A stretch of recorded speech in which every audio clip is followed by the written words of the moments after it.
तो फाइनली दोस्तों सैमसंग ने आज अपना एक और मिड रेंज का स्मार्टफोन इंडिया में लॉन्च कर दिया है, सैमसंग गैलेक्सी M21 2021 एडिशन। इस मोबाइल में क्या कुछ अलग देखने को मिलता है अपने पुराने 2021 एडिशन से, और क्या ये स्मार्टफोन आपको इस प्राइस में लेना चाहिए या नहीं, सब कुछ आज की इस वीडियो में आप लोगों को पता चल जाएगा। तो वीडियो काफी ज्यादा इंटरेस्टिंग होने वाली है, वीडियो को एंड तक जरूर से देखें, और अगर चैनल पर पहली बार आए हैं तो प्लीज चैनल को सब्सक्राइब कर बेल आइकन को छोड़ दबाएं। गाइस, सैमसंग ने आज अपना गैलेक्सी M21 2021 एडिशन इंडिया में लॉन्च कर दिया है, जिसकी कीमत रखी है 12,499 रुपीज, यानी कि 12,500 रुपए इसकी प्राइस रखी गई है 4+64 GB वेरिएंट की। और ये फोन आप 26 जुलाई से खरीद सकते हैं, जहां पर आपको अमेजन प्राइम डे सेल में शायद से इसमें HDFC से 10% का इंस्टेंट डिस्काउंट भी देखने को मिल सकता है। वैसे अगर आपने अभी तक हमारी फ्लिपकार्ट और अमेजन सेल वाली वीडियो नहीं देखी है तो लिंक आपको नीचे डिस्क्रिप्शन में मिल जाएगा, वो वीडियो आप जरूर से चेकआउट कर सकते हैं।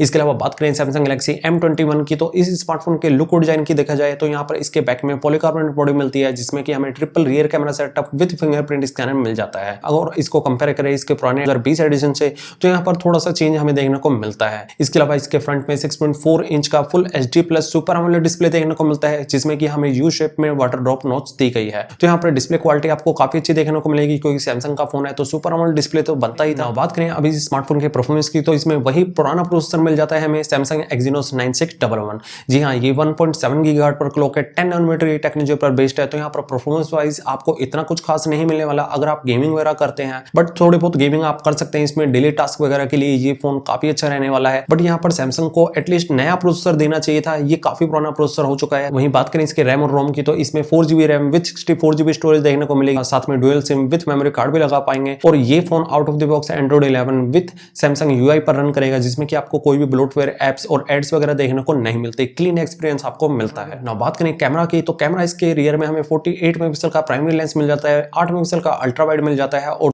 मेगापिक्सल का डेप्थ सेंसर दिया गया है। वहीं इसके फ्रंट में आपको 20 मेगापिक्सल का सेल्फी कैमरा देखने को मिलेगा। तो इसके बजट के अकॉर्डिंग कैमरा हमें ठीक ठाक मिल जाते हैं, बट यही सब सेम कैमरा हमें इसके पुराने मॉडल में भी देखने को मिलते थे। इसके अलावा बात करें इसकी बैटरी की, तो इस स्मार्टफोन में हमें 6000 mAh की बड़ी बैटरी दी गई है, जिसको आप 15 वोल्ट चार्जर से चार्ज कर सकते हैं। तो यहाँ पर बैटरी कैपेसिटी आपको काफी अच्छी मिल जाती है, 2 दिन का बैटरी बैकअप इजिली आपको मिल जाएगा। बट यहाँ पर इसका जो चार्जर है वो काफी स्लो चार्ज करेगा, क्योंकि 15 वोल्ट का चार्जर इसको काफी टाइम लगा देगा इसको चार्ज करने में। इसके अलावा इसमें 2 कलर ऑप्शन आपको मिल जाते हैं, रियर फिंगरप्रिंट स्कैनर दिया गया है, 3.5 हेडफोन जैक मिल जाता है, USB टाइप C मिल जाता है, फेस अनलॉक जैसे और सभी छोटे मोटे सेंसर आपको इस स्मार्टफोन में मिल जाते हैं। तो यहाँ पर कोई भी बड़ा चेंज देखने को नहीं मिलता इसके पुराने मॉडल 2020 से। यहाँ पर डिजाइन में थोड़ा सा चेंज देखने को मिलता है, बाकी डिस्प्ले, प्रोसेसर, कैमरा वगैरह सब कुछ, बैटरी वगैरह सब कुछ सेम देखने को मिलती है। तो मेरे अकॉर्डिंग इसमें सैमसंग को कम से कम प्रोसेसर को तो चेंज करना चाहिए था। वैसे दोस्तों, अगर आप इस बजट में कोई और स्मार्टफोन लेना चाहते हैं सैमसंग के अलावा, तो आप Redmi Note 10, Realme Narzo 30, Poco M3 Pro जैसे स्मार्टफोन ले सकते हैं,